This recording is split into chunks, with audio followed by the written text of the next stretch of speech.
그리스도께서 죽은 자 가운데서 다시 살아나셨다 전파되었거늘 너희 중에서 어떤 사람들은 어찌하여 죽은 자 가운데서 부활이 없다 하느냐. 만일 죽은 자의 부활이 없으면 그리스도도 다시 살아나지 못하셨으리라. 그리스도께서 만일 다시 살아나지 못하셨으면 우리가 전파하는 것도 헛것이요 또 너희 믿음도 헛것이며 또 우리가 하나님의 거짓 증인으로 발견되리니 우리가 하나님이 그리스도를 다시 살리셨다고 증언하였음이라. 만일 죽은 자가 다시 살아나는 일이 없으면 하나님이 그리스도를 다시 살리지 아니하셨으리라. 만일 죽은 자가 다시 살아나는 일이 없으면 그리스도도 다시 살아나신 일이 없었을 터이요. 그리스도께서 다시 살아나신 일이 없으면 너희의 믿음도 헛되고 너희가 여전히 죄 가운데 있을 것이요. 또한 그리스도 안에서 잠자는 자도 망하였으리니 만일 그리스도 안에서 우리가 바라는 것이 다만 이 세상의 삶뿐이면 모든 사람 가운데 우리가 가장 불쌍한 자이리라.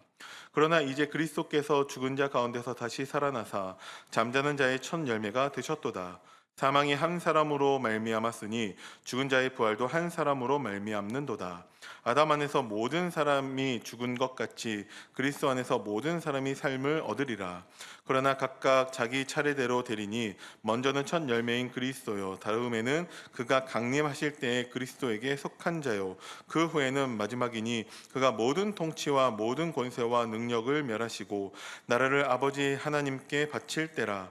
그가 모든 원수를 그 발 아래에 둘 때까지 반드시 왕 노릇하시리니 맨 나중에 멸망받을 원수는 사망이니라. 만물을 그의 발 아래에 두셨다 하셨으니 만물을 아래에 둔다 말씀하실 때에 만물을 그의 아래에 두신 이가 그 중에 들지 아니한 것이 분명하도다. 만물을 그에게 복종하게 하실 때에는 아들 자신도 그때에 만물을 자기에게 복종하게 하신 이에게 복종하게 되리니 이는 하나님이 만유의 주로서 만유 안에 계시려 하심이라. 만일 죽은 자들이 도무지 다시 살아나지 못하면 죽은 자들을 위하여 세례를 받는 자들이 무엇을 하겠느냐? 어찌하여 그들을 위하여 세례를 받느냐? 또 어찌하여 우리가 언제나 위협을 무릅쓰리요? 형제들아, 내가 그리스도 예수 우리 주 안에서 가진 바 너희에게 대한 나의 자랑을 두고 단언하노니 나는 날마다 죽노라. 내가 사람의 방법으로 에베소에서 맹수와 더불어 싸웠다면 내게 무슨 유익이 있으리요? 죽은 자가 다시 살아나지 못한다면 내일 죽을 터이니 먹고 마시자 하리라. 속지 말라. 악한 동무들은 선한 행실을 더럽게 하나니 깨어 의를 행하고 죄를 짓지 말라. 하나님을 알지 못하는 자가 있기로 내가 너희를 부끄럽게 하기 위하여 말하노라. 아멘. 주는 그리스도시요 살아계신 하나님의 아들이시니이다. 아멘. 오늘 고린도전서 15장 12절부터 34절을 통하여서 부활 신앙이라는 제목으로 하나님의 말씀을 받아야 되겠습니다. 지금 여러분 뉴스를 본 것처럼 초유의 또 집중 호우를 통하여서 곳곳에서 많은 사람들이 피해를 입고 있습니다. 그리고 어려움 속에 있는, 위기 속에 있는 사람들 많이 있죠. 저도 군대에 있을 때 군 지역에, 이제 강원도 지역이라든가 제가 있었던 화천 지역에는 그렇게 비가 많이 오지 않았던 지역인데요. 제가 있을 때 군복무할 때 크게 홍수가 한번 났었습니다. 그래가지고 그때 저희 밤에 총이라든가 군장을 메고요, 제가 있었던 그 막사를 탈출해서 산을 넘어서 탈출했거든요. 그 정도 비가 많이 왔던 기억이 있는데, 비라는 것이 너무나, 또 물이라는 것이 너무나 무섭죠. 그래서 우리가 더 이상 피해가 없고 올바르게 복구가 되고 회복이 될 수 있도록 계속 우리는 기도해야 되겠습니다. 이렇게 우리 삶에서 갑작스러운 어떤 문제라든가 어려움이라든가 위기가 우리 삶 속에 찾아올 수가 있습니다. 그리고 우리 삶 속에 살아보면 그런 일들이 일어날 수가 있는 것이죠. 그런데 그것을 통하여서 또 교회에 오기도 하고 예수님을 믿게 되는 사람들도 있게 되는 것을 우리는 보게 됩니다. 오늘 그래서 우리가 이 말씀을 통하여서 우리가 하나님의 뜻이 무엇인지를, 왜 나를 이곳에 부르셨는지를 또한 우리 서론에 좀 발견하고요, 또한 우리에게 주시고자 하는 말씀을 확인해야 되겠습니다. 많은 사람들은 예수님을 믿을 때 내가 갖고 있는 이 문제를 좀 해결받기 위해서, 아니면 내가 좀 뭔가 잘 되고 내가 이익과 유익을 얻기 위해서 예수를 믿는 사람들이 많이 있습니다. 혹시 나도 그렇게 믿고 있지 않는지를 항상 우리는 점검해 봐야 되는 것이죠. 이것은 예수님 당시에도 있었던 것입니다. 예수 믿는 것을 뭔가 나의 원하는 것을 이루는 소원 성취를 이루는 것처럼 믿는 것은 사실 우상 숭배하는 것과 비슷한 그런 신앙생활을 하는 것입니다. 그런데 예수님 당시에도 많은 사람들이 예수님이 이렇게 따라갔던 사람들이 많이 있었습니다.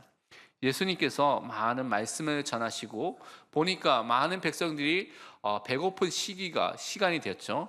그래서 이 배고픈 사람들에게 빵 5개와 물고기 2마리, 우리가 잘 아는 오병이어라고 말하죠.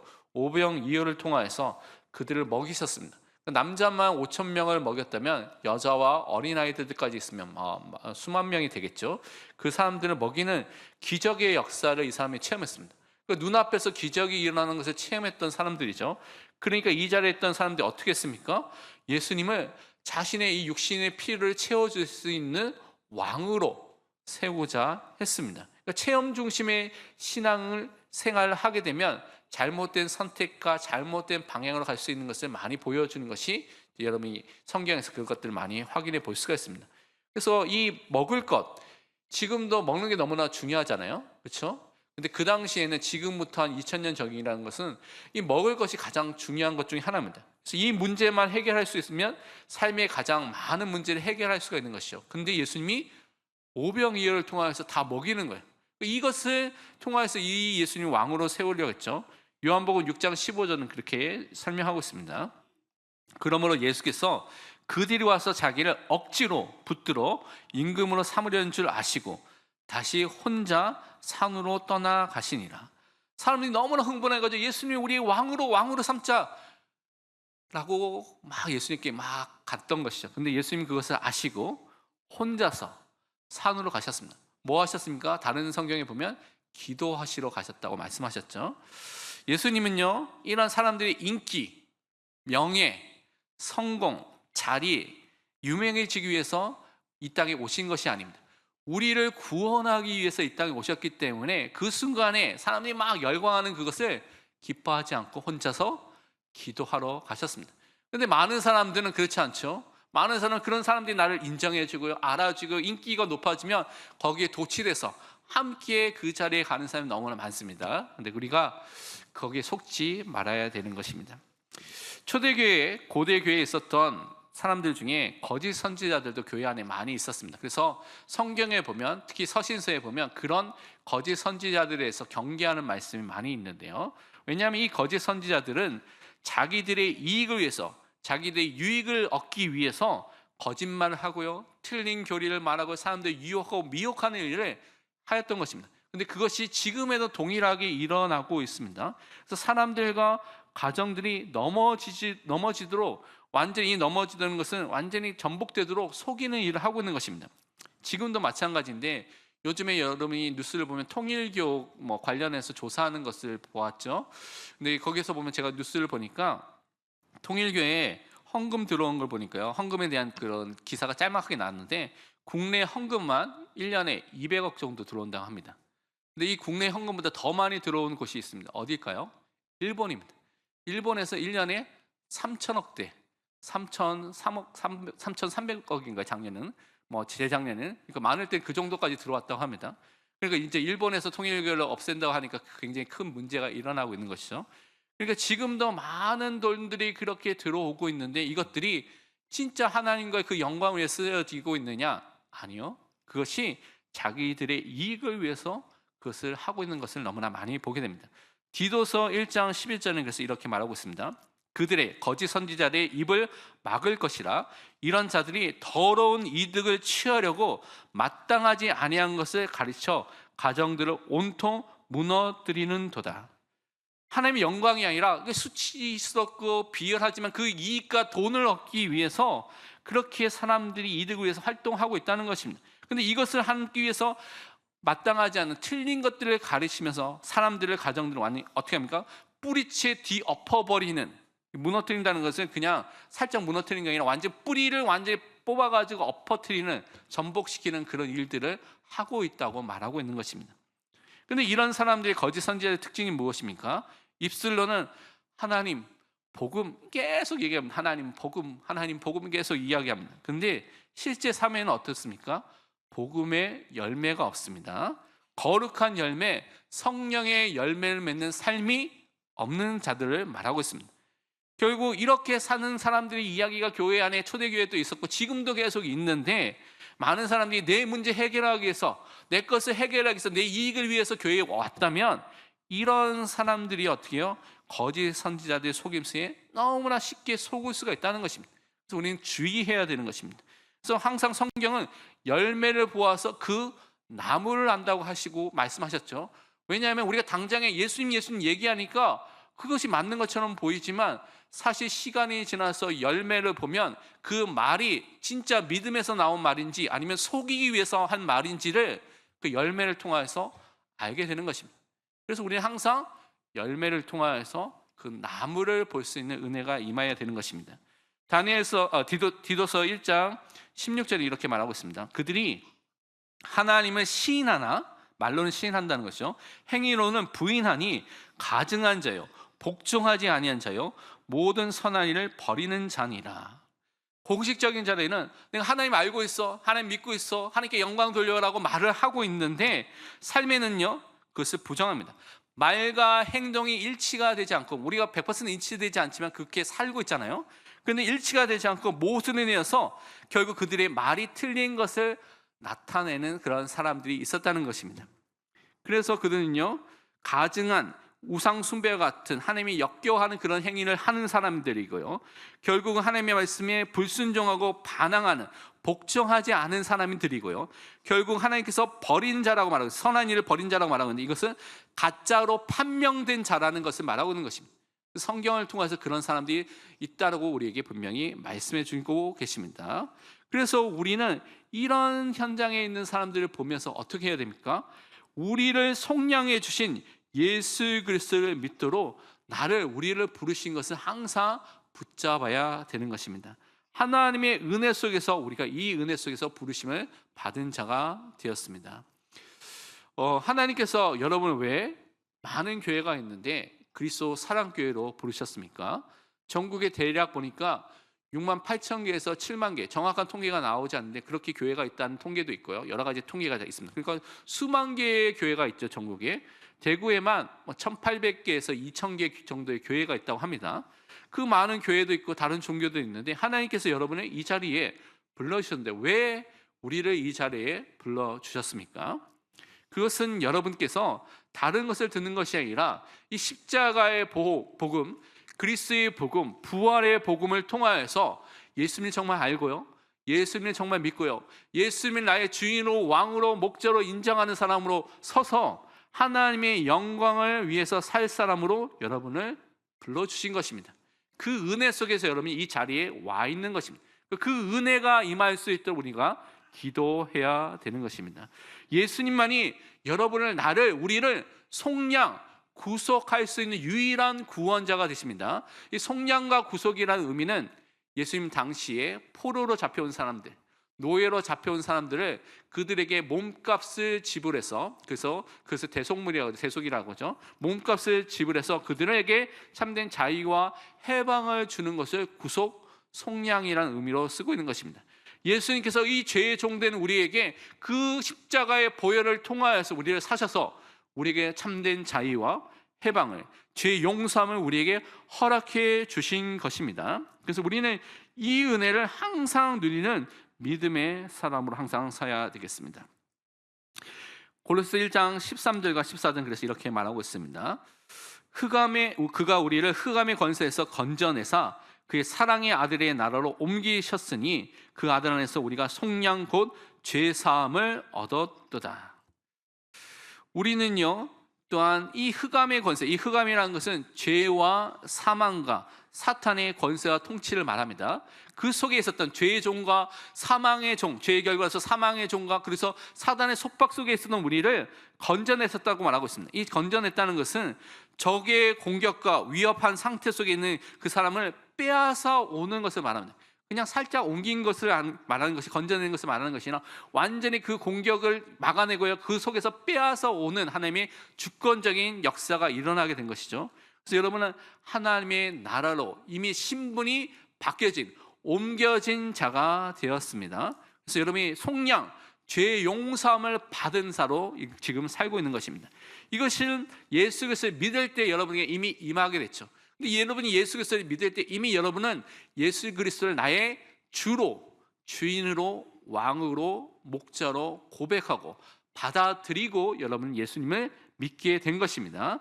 그래서 날마다, 그래서 여기서 여러분 시작했는데 나의 주님 되신 그리스도로부터 여러분 인생과 삶이 나오고 시작되는 것이 여러분 신앙생활 하는 것입니다.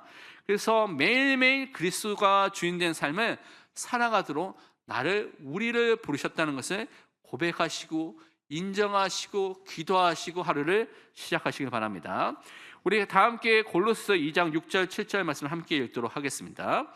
그러므로 너희가 그리스도 예수를 주로 받았으니 그 안에서 행하되 그 안에 뿌리를 박으며 세움을 받아 교훈을 받은 대로 믿음에 굳게 서서 감사함을 넘치게 하라. 아멘. 여러분이 과거에 예수 그리스도를 믿을 때 이미 그리스도 예수를 주로 받았습니다. 이미 받았습니다. 그리고 지금 살고 있는 지금 이때에 그 그리스도 안에서, 주인된 그리스도 안에서 행하도록, 걸어가도록, 살도록 여러분을 지금 불러주신 것입니다.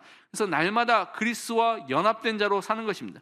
그리스도와 연합돼서 그리스도가 주인된 상태 속에서 세워질 때 흔들리지 않는, 그 안에 뿌리 내려지고요, 세움을 받아서 흔들리지 않는 자로 세워지는 응답을 우리에게 주실 것입니다. 그래서 우리는 이 은혜 속에 살고 있는데 그리스도의 십자가를 믿는 자로서 동시에 우리는 그의 부활을 믿는 자로서 부르심을 받았습니다. 십자가를 믿는다는 것은, 십자가의 복음을 믿는다는 것은 동시에 부활의 복음을 믿는다는 것입니다. 이 두 개는요 함께 가는 것입니다. 떨어지지 않습니다. 십자가의 복음과 부활의 복음은 함께 가는 것입니다. 그래서 우리는 함께 이것을 믿는 자로 부르심을 받았습니다.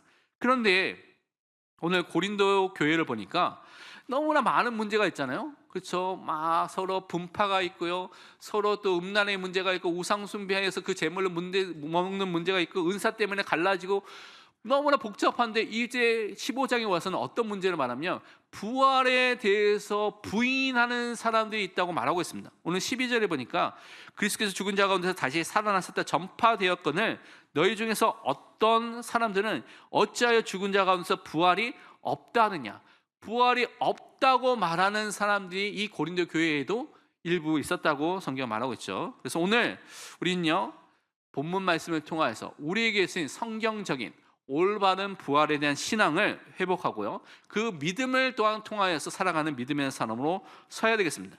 왜냐하면 이 사람들이 왜 이것을 부인했냐면 고린도 교회에 영지주의적인 영향을 받은 사람들이 있었기 때문에 그렇습니다. 영지주의가 뭐냐면 영적인 것, 그건 너무나 중요하고 소중하고 가치 있고 이것은 실제로 있는 것이야. 근데 육신적인 것은 가치 없고 무가치하고 별로 중요하지 않아 라고 이분법적으로, 이원론적으로 나눠서 생각하는 사람들 말합니다. 그래서 영의 불멸성을 믿었지만 육체의 부활 같은 것은 없다라고 말하는 사람들이 있었다는 것이죠. 그래서 그 사람들이 이론을 따라가는 것이 아니라 우리는 성경대로 예수님의 부활을 믿는 믿음의 사람으로 서야 되겠습니다. 첫 번째 우리 본론에서 붙잡아야 될 것이 무엇이냐면, 그러면 왜 예수 그리스도의 부활이 왜 중요합니까? 왜 부활 신앙이 반드시 나에게, 예수 믿는다는 사람들에게, 모든 사람에게 왜 있어야 합니까? 라는 질문에 답을 우리가 사실적으로 확실하게 가져야 되겠습니다. 13절과 14절 보면 오늘 이렇게 말하고 있습니다. 만일 죽은 자의 부활이 없으면 그리스도 살아나지 못하셨으리라. 그리스도께서 만일 다시 살아나지 못하셨으면 우리가 전파하는 것도 헛것이요 또 너희 믿음도 헛것이며. 부활이 없으면요 기독교 신앙, 이 모든 것들이 헛된 것이 되기 때문에 이 부활 신앙은 너무나 중요한 것입니다. 부활이 없다고 주장하는 사람은 예수님께서 다시 살아나지 않았다고 말하는 것과 동일한 것이죠. 그러면 예수님이 아직도 죽음 아래 거하고 있다는 것을 말하는 것입니다. 그러면 기독교 복음의 핵심 내용인 복음의 내용과 우리의 믿음이 헛것이 되는, 헛된 것이 될 수밖에 없는 주장을 하고 있는 것입니다. 왜냐하면 부활은요 예수님께서 사망을 이기셨다는 승리를 선포하는 것입니다. 그러면 사망이 왜 왔습니까? 사망은 죄의 결과로 왔게 됐죠. 죄로 인하여서 그 결과로서 사망이 오게 됐습니다. 근데 예수님께서 사망을 이기셨다는 것은 그 원인이 되는 이 죄도 이기시고 그 죄의 통치와 지배가 끝이 났다는 것을, 죄를 이기시는 분이라는 것을 또한 증명하고 있는 것입니다. 또한 죄와 사망을 통하여서 누가 우리의 삶 속에 역사하게 됩니까? 사단이 역사하게 되는데, 이 죄와 사망의 모든 것을 이기셨기 때문에 사단의 속박까지도 모두 이기셨다는 것을 증거하는 것이 무엇입니까? 부활입니다. 그래서 부활은 죄와 사망과 사단의 권세를 이기신 그리스도의 승리를 우리에게 증거하고 있는 너무나 중요한 내용이 이 안에 담겨져 있습니다. 그런데 이것을 믿지 않는다, 그러면 모든 것이 헛되게 됩니다. 여기서 헛것이라는 것은 케노스라는 단어를 쓰고 있는데, 아무런 실체와 내용이 없는 빈 껍데기 같은 그런 신앙이 되는 것입니다. 그러니까 우리가 여러분이 뭘 샀는데 내용이 없어요. 여러분 최신 아이폰을 샀고요, 또 요즘 뭐 갤럭시 폴더하고 뭐 플립인가에 나왔잖아요. 샀는데 껍데기를 사가지고 너무나 좋다고 이제 휴대폰 껍데기를 사고 딱 열었는데 안에 없는 거예요. 아이폰이 없는 거예요. 사기를 당한 거예요. 폴더가 없는 거예요. 그럼 어떻게 되겠습니까? 그러니까 우리가 부활을 믿지 않는 것은 그와 같이 아무것도 없는 껍데기만을 붙잡고 있는 것과 마찬가지로 설명하고 있는 것입니다. 그렇지만 부활 신앙을 가진 우리는 예수님께서 성경대로 죽으시고 성경대로 묻히시고 성경대로 다시 살아나신 것을 믿는 믿음의 신앙을 갖는 사람으로 우리는 서 있는 것입니다. 데살로니가전서 4장 14절은 그래서 우리에게 말씀하기를, 우리가 예수께서 죽으셨다가 다시 살아나심을 믿을진데 이와 같이 예수 안에서 자는 자들도 하나님이 그와 함께 데리고 오시리라. 우리는 예수님께서 분명히 죽으셨다가 다시 살아나는 것을 믿는 부활 신앙을 가진 사람으로 서야 되겠습니다. 또한 부활이 없으면요, 우리가 거짓 증인이 되기 때문에 부활 신앙은 너무나 중요한 것입니다. 오늘 15절에 이렇게 말하고 있습니다. 또 우리가 하나님의 거짓 증인으로 발견되리니 우리가 하나님이 그리스도를 다시 살리셨다고 증언하였습니다. 만일 죽은 자가 다시 살아나는 일이 없으면 하나님이 그리스도를 다시 살리지 아니하셨으리라. 예수 그리스도를 믿는 모든 성도들, 하나님의 자녀, 하나님의 백성들은 이미 예수 그리스도의 십자가와 부활을 말할 수밖에 없는 예수 그리스도의 증인으로 살고 있는 사람들입니다. 그런데 이것은 고대 교회, 초대 교회 때부터 지금까지 동일하게 우리는 그런 부르심을 받고 그런 삶을 살고 있습니다. 우리 다 함께 사도행전 2장 24절 말씀 함께 읽도록 하겠습니다. 하나님께서 그를 사망의 고통에서 풀어 살리셨으니 이는 그가 사망에 매여 있을 수 없었습니다. 이것은 베드로의 설교를 말하고 있죠. 베드로가 설교하면서 뭐라고 했습니까? 예수 그리스도께서, 하나님께서 그를 사망의 고통 아래 놔두신 것이나 그를 살리셨다는 그리스도의 부활을 증거하고 있는 것입니다. 근데 만약에 이 부활이었고요, 예수님이 살아 계시지 않고 죽었는데 계속 그 상태에 있었고 다시 살아나지 않았다면, 우리가 예수님이 다시 살아나셨습니다라고 부활하셨습니다라고 증거하는 것은 거짓말하는 것이죠. 거짓 증언을 하는 것이죠. 그런데 우리는 그것이 아니라 참되게 있었던 그 사실을 증거하는 증인으로 지금 서 있는 것입니다. 20세기 초반에 영국의 언론인이며 법률가, 법에 관련된 일을 하는 사람이 있었는데, 엘버트 헨리 로스라는 사람이 있었습니다. 그 사람이 이제 글을 쓸 때 필명이 있죠. 글을 쓰는 이름이 있는데 그 사람이 필명이 뭐냐면 프랭크 모리스라는 사람이 있었습니다.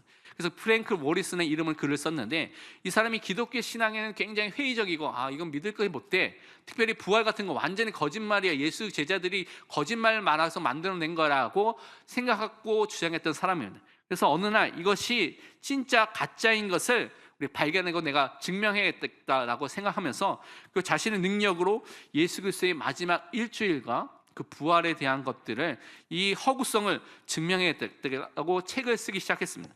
그래서 예수님의 체포된과 재판과 처형이라는 주제를 갖고 막 글을 쓰면서 앞에 부분 막 쓰면서 마지막 장을 쓰게 됐는데, 이 마지막 장이 뭐냐면 예수님의 죽음과 또 그의 장사됨과 무덤에 묻히심과 그리고 그 이후에 대한 것을 막 쓰기 시작했습니다.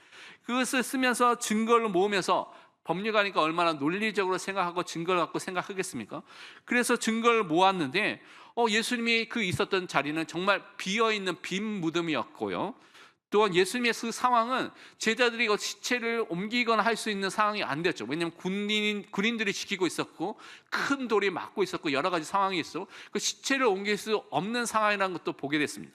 그리고 분명히 예수님의 제자들은 어떻습니까? 예수님이 십자가에 달렸을 때 다 도망갔습니다. 담대하게 맞서서 싸운 사람이 한 명도 없어요. 다 도망갔습니다. 어떻게 이렇게 유약한 사람이 나중에 보니까 이 예수 그리스도를 위해서 순교에 이르기까지 이들의 인생이 완전히 급격하게 바뀌었죠. 예수님이 가짜로 부활했다면 가짜를 위해서 여러분 목숨을 바치겠습니까? 가짜를 위해서 여러분이 죽겠습니까? 근데 그 제자들은 그 예수님의 부활과 예수님을 위해서 생명을 바치는 순교를 했던 것을 보면서 막 혼란스럽게 됐습니다. 그러면서 수많은 예수 그리스도를 살아계심을 보았던 증인들의 증거들을 보면서 결국 그는 어떻게 결론을 내리게 됐냐? 아, 부활이 역사적 사실이구나 라는 결론에 이르게 됐습니다. 그래서 그는 그 부활을 반대하는 책을 쓰려다가 이제는 책 제목을 바꾸고요, 부활을 증거하는, 부활이 역사적 사실이라고 증거하는 책을 썼습니다. 누가 돌을 옮겼는가 라는 책을 쓰게 되면서 예수님의 부활을 증거하는 사람으로 바뀌게 된 것입니다. 이 예수님의 부활은 역사적 사실인 것을 우리는 항상 믿어야 되는 것입니다. 또한 이 부활이 없으면요, 속죄함도 없기 때문에 부활은 너무나 중요합니다. 17절에 이렇게 말하고 있죠. 그리스도께서 다시 살아나신 일이 없으면 너희 믿음도 헛되고 너희가 여전히 죄 가운데 있을 것이요 라고 분명히 말씀하고 있습니다. 그리스도의 부활은요, 우리 죄를 위해서 그 죽으신 그 그리스도께서 다시 살아나신 것을 말하는 것이 그리스도의 부활입니다. 근데 이 부활이 없으면 우리의 믿음도 헛된 것, 여기서는 마타이오스라는 단어를 쓰겠는데 이 의미는 뭐냐면 아무런 구원의 효력을 발휘하지 못하는 무가치한 것이 된다고 말하고 있는 것입니다. 그러니까 부활이 없으면 우리 믿음 모든 것이 가치 없는 것, 구원이 없게 된다고 말하고 있는 것과 동일한 것이죠. 그런데 그리스도의 죽음은요, 우리의 모든 죄를, 저주와 재앙을 담당하신 죽음이고요, 그가 다시 살아나심을 통하여서, 부활하심을 통하여서 우리의 모든 죄가 용서받았고 우리가 의롭게 됐고 우리가 하나님의 자녀로 구원받은 것을 우리에게 증거하고 있는 부활입니다. 우리 함께 로마서 4장 25절 말씀 함께 고백하도록 하겠습니다. 예수는 우리가 범죄한 것 때문에 내줌이 되고 또한 우리를 의롭다 하시기 위하여 살아나셨느니라. 아멘. 우리의 범죄함 때문에 십자가에 달려 죽으심을 통하여서 우리 모든 죄를 다 용서해 주셨습니다. 그래서 그의 부활을 통하여서 우리를 의롭다, 칭의의 축복을 주시고 구원해 준 그 은혜가 우리에게 임하게 된 것입니다. 그래서 구원을 받게 된 것은 그리스도 십자가와 그 부활을 근거해서 우리가 구원을 받게 된 것을 항상 우리는 믿어야 되겠습니다. 또한 이 부활이 없으면요, 이미 죽어있는 자들과 우리가 가장 불쌍한 자가 된다고 말하고 있습니다. 오늘 18절과 19절에 이렇게 말하고 있죠. 또한 그리스도 안에서 잠자는 자도 망하였으리라. 잠자는 자는 죽은 자를 말합니다. 19절에 만일 그리스도 안에서 우리가 바라는 것이 다만 이 세상의 삶뿐이면 모든 사람 가운데 우리가 더욱 불쌍한 자이니라. 그냥 이 땅의 것만을 위해서 우리가 예수 믿는다는 건 굉장히 불쌍한 것이라고 말하고 있는 것이죠. 부활이 없다면 그리스도를 믿고 죽은 자들, 그리스도 안에서 천국을 바라보는 모든 사람들이 가장 불쌍한 자가 된다고 오늘 바울은 고백하고 있습니다. 왜냐? 이 부활이 없다는 것은 거짓말, 헛된 것을 믿고 기대하는 사람이기 때문에 헛된 것이 이루어질 수가 없잖아요. 그렇죠? 그러니까 이루어질 수 없는 것을 바라니까 모두 망하게 된다고 말하고 있는 것입니다. 그러나 우리는 불쌍한 자가 아닙니다. 왜냐? 그리스도의 부활은 역사적 사실이고요, 실제로 있었던 일이고 가장 행복하고 중요한 응답을 우리에게 허락해 주신, 하나님께서 우리에게 주신 가장 중요한 축복 중에 하나인 것입니다. 그리스도는요, 교회의 머리가 되시고요, 우리는 그의 몸된 몸의 지체로 부르심을 받았다는 것이죠. 그래서 머리 되신 그리스도가 부활했다는 것은 우리가 또한 그와 함께 몸된 우리도 함께 부활하게 될 것을 미리 보여주신 것입니다. 그래서 존 칼빈은 뭐라고 말했냐? 그리스도의 부활은 단지 그분 개인의 사건만이 아니라 우리 모두의 부활의 원인이 되고 담보가 되신다. 그리스도의 부활을 따라서 우리가 그와 함께 부활하게 될 것이라는 것을 말씀하고 있습니다. 그래서 예수님께서 뭐라고 말씀하셨냐? 요한복음 11장 25절과 26절 이렇게 말씀하셨습니다. 함께 우리 고백하겠습니다. 예수께서 이르시되 나는 부활이요 생명이니 나를 믿는 자는 죽어도 살겠고 무릇 살아서 나를 믿는 자는 영원히 죽지 아니하리니 이것을 내가 믿느냐. 아멘. 예수님만이 우리의 부활과 생명이 되십니다. 그 예수님을 믿는 자, 그 예수님과 연합된 자, 그리고 그리스도 안에 있는 자는 또한 그와 함께 살아나게 되는, 그 부활의 축복을 누리게 되는 은혜가 분명히 임하게 될 줄 믿습니다. 그래서 우리는 정말 부활 신앙을 가진 자로 서야 되겠습니다. 두 번째, 그래서 우리가 무엇을 붙잡아야 되냐? 사망을 이기시고 부활의 첫 열매 되신 그리스도와 연합된 자인 것을 여러분 믿으시길 바랍니다. 그것 때문에 여러분을 불러주시고 그 안에서 여러분에게 응답해 주셨습니다. 그래서 우리는 부활의 첫 열매이신 그리스도 안에서 생명을 얻은 자로 하나님께서 여러분을 세워주셨습니다. 오늘 고린도전서 15장 20절부터 22절 말씀, 본문 말씀 우리 함께 읽도록 하겠습니다. 그러나 이제 그리스도께서 죽은 자 가운데서 다시 살아나사 잠자는 자들의 첫 열매가 되셨도다. 사망이 한 사람으로 말미암았으니 죽은 자의 부활도 한 사람으로 말미암는도다. 아담 안에서 모든 사람이 죽은 것 같이 그리스도 안에서 모든 사람이 삶을 얻으리라. 아멘. 예수님은 우리 부활의 첫 열매이고 첫 보증이 되셔서 먼저 부활하신 것입니다. 그렇다면 우리는 그리스도와 함께 다시 부활하게 된, 그 안에서 부활하게 된 은혜를 받게 되는 것이죠. 그래서 우리가 그리스도와 함께 그리스도 안에서 부활하게 될 것을 미리 보여주신 것입니다. 첫 열매이신 그리스도께 연합되어 있기 때문에 그의 부활에도 우리가 참여해서 함께 부활한 사람으로서 우리는 부르심을 받게 된 것입니다.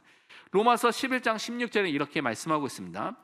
제사하는 처음 익은 곡식 첫 열매의 가루가 거룩한 즉 떡덩이도 그러하고 뿌리가 거룩한 즉 가지도 그러하니라.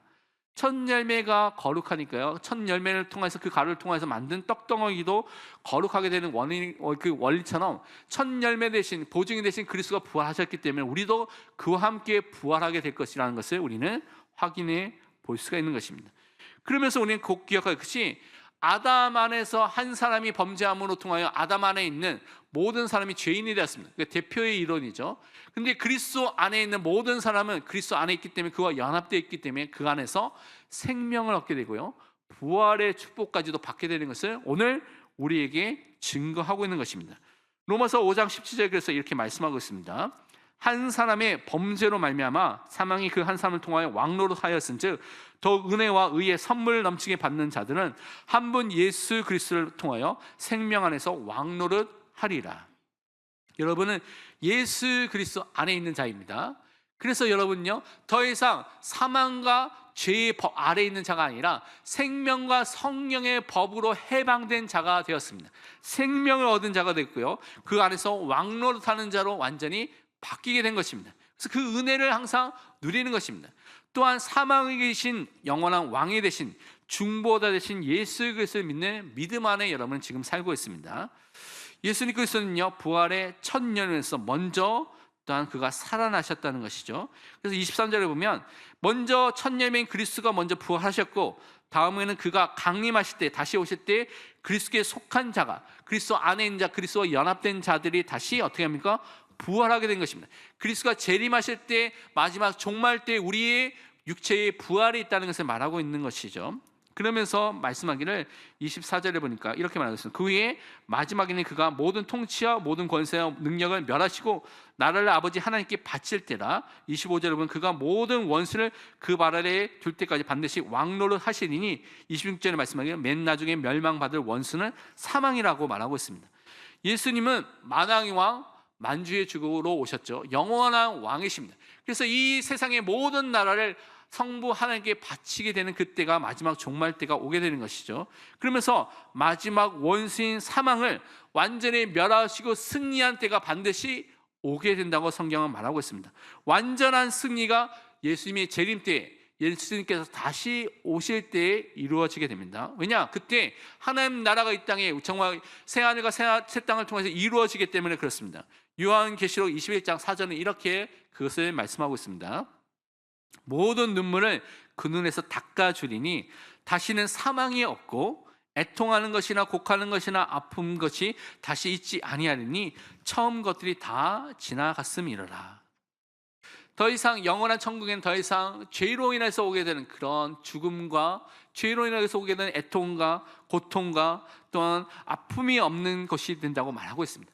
그래서 우리는 그것을 믿는 믿음의 사람을 오늘도 살아야 되겠습니다. 모든 만물이 그리스도께 복종하게 되면서, 그러면서 그리스도도 뭐라고 말합니까? 28절에 보니까 만물 그에게 복종하실 때에 아들 자신도 그때에 만물을 자신에게 복종하게 하신 이에게 복종하게 되리니 이는 하나님의 만유의 주로서 모든 만유 안에 계시게 하려 합니다라고 말하고 있습니다.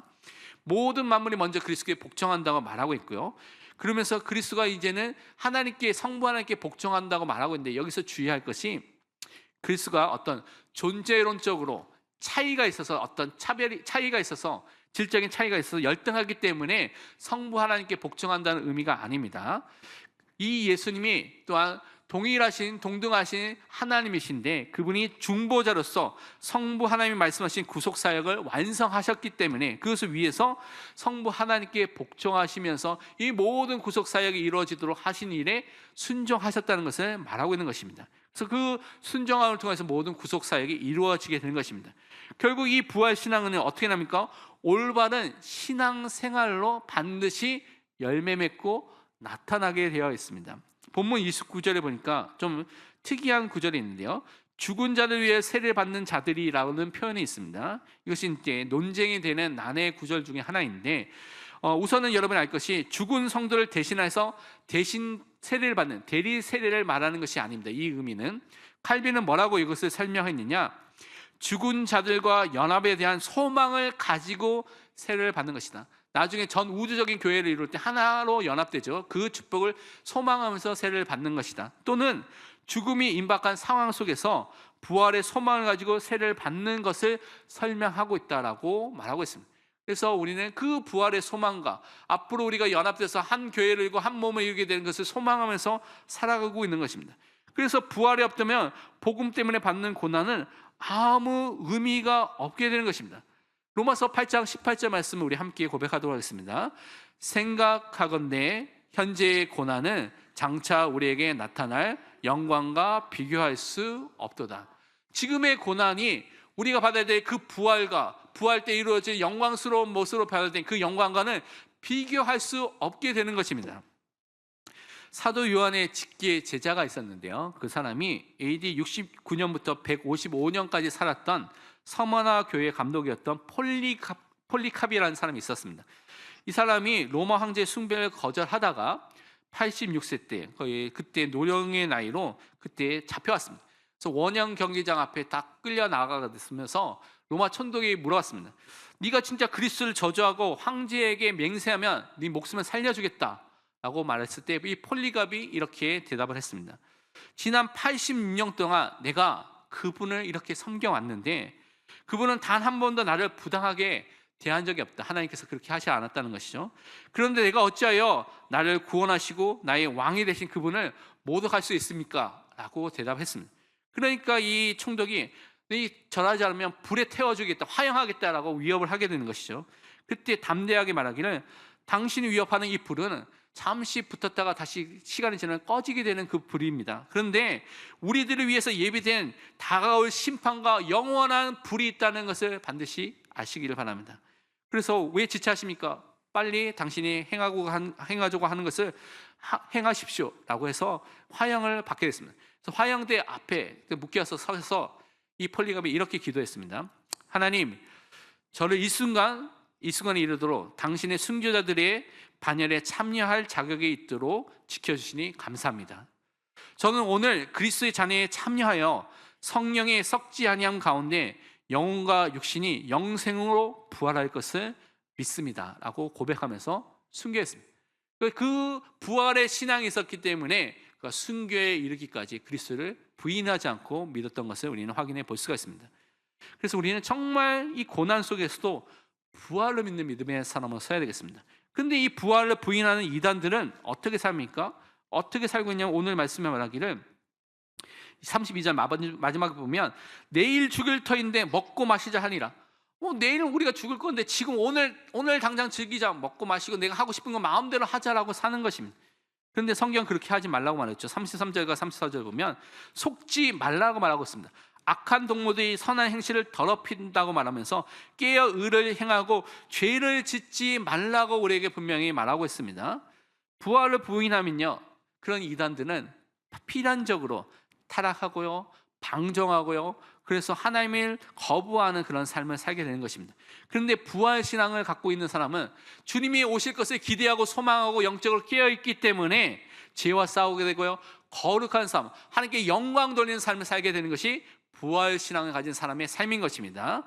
그래서 여러분이 올바른 하나님의 말씀과 그 가르침과 교리의 순수함대로 정말 삶이 거룩해지는 그 응답을 받는 믿음의 사람으로 서시기를 바랍니다. 부활 신앙으로 예수 그리스도를 올바로 믿고 고백하는 믿음의 사람으로 서시기를 축원드립니다. 이번 주 우리가 해야 될 실천과 적용을 결론해서 두 가지를 붙잡아야 되겠습니다. 첫 번째는 예수 그리스도 안에서 부활의 소망을 가지고 살아가도록 매일매일 기도하시길 바랍니다. 죽음의 공포에 사로잡혀 있지 말고 부활의 소망을 가지시길 바랍니다. 빌립보서 3장 21절에 말씀하기를 그는 만물을 자기에게 복종하게 하실 수 있는 자의 역사로 우리의 낮은 몸을 자기의 영광의 몸의 형체와 같이 변하게 하시리라. 분명히 부활의 시간표와 영광의 시간표가 분명히 있다는 것을 믿으시길 바랍니다. 두 번째, 우리가 있을 여름 훈련들, 정교회 수련회 그 사랑 축제와 또 우리에게 있을 중요한 후대들 여름 성경학교 수련회가 있습니다. 그래서 여러분 집중 기도회를 이번 주부터 내일부터 시작합니다. 새벽에 이번 주 한 주간은 특별 새벽 기도로 드리고요. 그리고 저녁에 8시 반, 월요일, 화요일, 목요일 그렇게 드리고 수요일, 금요일은 수요 예배와 금요 기도회로 하고요. 토요일, 주일은 여러분 각자 현장에서 기도하시면 됩니다. 그래서 정말 함께 동참해서 기도로 먼저 우리 하나 되는 응답을 먼저 누려야 되겠습니다. 마태복음 18장 19절 20절에 예수님께서 이렇게 말씀하셨습니다. 진실로 다시 너희에게 이르노니 너희 중에 두 사람이 땅에서 합심하여 무엇인지 구하면 하늘에 계신 내 아버지께서 그들을 위하여 이루게 하시리라. 두세 사람이 내 이름으로 모인 곳에는 나도 그들 중에 있느니라. 여러분 정말 기도로 여러분이 가정에서 모이고요, 현장에서 모이고, 구역에서 모이고, 기관에서 모이고, 기도할 때마다 예수님께서 함께 하시면서 그 기도를 들으시고 응답하여 주시는 것입니다. 그래서 우리가 정말 마음을 합하여 기도하시기 바랍니다. 시간과 여건이 안 되시는 분들은 일어나셨을 때 여러분이 그 기도 제목 올라오죠. 기도 제목 갖고 기도하시고요. 잠자기 전에 그 기도 제목 갖고 함께 기도해 주시기 바랍니다. 함께 우리 강단 기도 제목 갖고 함께 기도하는 시간 갖고 제가 마친 기도하겠습니다. 예수님을 나의 유익과 문제 해결을 위해서 믿는 것이 아니라 나의 죄를 용서하시고 나를 구원하신 나의 주와 그리스도로 믿는 믿음을 허락해달라고 기도하시고요. 부활신앙을 통해서 예수 그리스도의 속죄함과 부활의 참된 증인으로 설 수 있도록 기도하시고 그리스도 연합돼서 얻은 생명을 날마다 누리고 사망에 계신 그리스도 승리 안에서 부활을 소망하고 영적으로 깨어서 더 거룩한 삶을 살 수 있도록 기도하시기 바랍니다. 함께 기도하겠습니다. 하나님 참으로 감사합니다. 우리에게 참된 부활의 신앙을 허락하여 주옵소서. 예수님께서 우리를 위해서 죽으시고 또 예수님께서 우리를 위해서 다시 살아나심을 믿는 믿음의 사람을 설 수 있도록 축복하여 주옵소서. 그래서 부활의 증인으로 서서 정말 하나님께 영광 돌리는 거룩한 백성으로 살 수 있는 은혜를 날마다 허락하여 주옵소서. 감사드리며 살아계신 예수 그리스도의 이름으로 기도합니다. 아멘.